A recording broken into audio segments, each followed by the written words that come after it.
Go. We are here to talk about the term Creole and inform you about what exactly it is. We hope you enjoy our presentation and learn a lot from it. Let's begin with the definition of Creole. What does it mean? Creole is a person of mixed European and Black descent, especially in the Caribbean.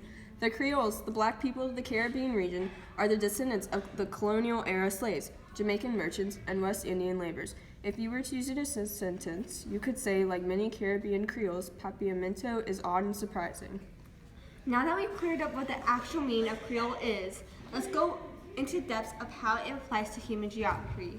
Well, Creole shows the diffusion of one language into another, which gives insight as to the history of that country.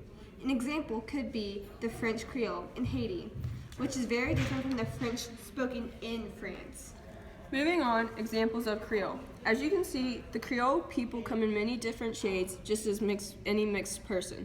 They are known to be of African and French descent and can look more white or more black. The Creole culture can be found in Louisiana, Martinique, and Guadeloupe. Basically, a Creole person is like a bit of everything: black, white, Spanish, French, and maybe Native American. Yes, it is true that Beyonce has a black ancestry, but she is Creole by culture, heritage, and mixture. Because her father is African American does not dissolve the Creole ancestry she possesses. Many Creoles have African American mix. So far we have covered pictures, definitions, and connections of Creole, but we have not yet covered examples of the different scales. As you already know, there are local, state, regional, and global scales. For right now, we will be focusing on local, state, and regional. Let's begin with regional. New Orleans, as a city, has a long and illustrious reputation as a place of mystery, the unusual, and the odd. In such a city of wide and eclectic tastes, in New Orleans, historic Voodoo Museum fits right in. There are several different branches of voodoo. The museum concentrates on what is known commonly as Louisiana voodoo or New Orleans voodoo. New Orleans voodoo is a conglomerate of African and European influences that have been stirred together within the cultural melting pot of New Orleans. Originally brought to the city in the early 1700s through the African slave trade, Louisiana can trace its roots back through the three separate periods: African, Creole, and American. Moving on to local, a review of New Orleans' unique history and culture with its distinctive character rooted in the colonial period is helpful in understanding the complex circumstances that led to the development of the New Orleans jazz.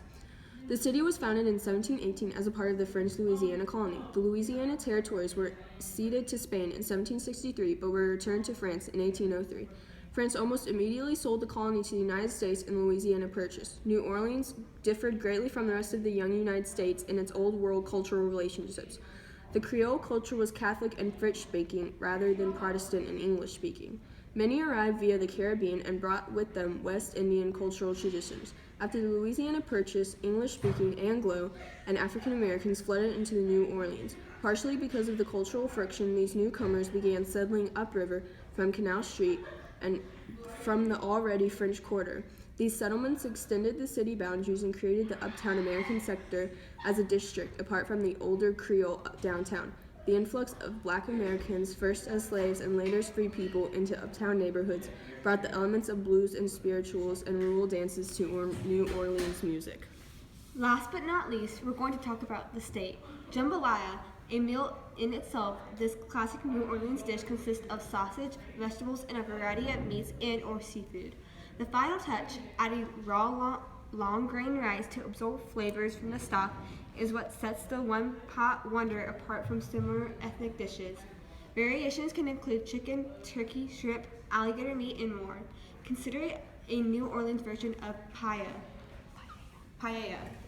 A vastly simplified way to describe the two cuisines is to deem Creole cuisine as city food, while Cajun cuisine is often referred to as country food. While many of the ingredients in Cajun and Creole dishes are similar, the real difference between the two styles is the people behind these famous cuisines. They say in order to really know someone, meet their family. The same goes for food. In Louisiana, the best place to find authentic Cajun and Creole cooking is in homes across the state, which is what makes the food so special. Many of Louisiana's most talented chefs learned their trade from parents or grandparents. Cajun and Creole are two distinct cultures, and while over the years they continue to blend, there is still a vast distinction in Louisiana, and both have their own unique stories.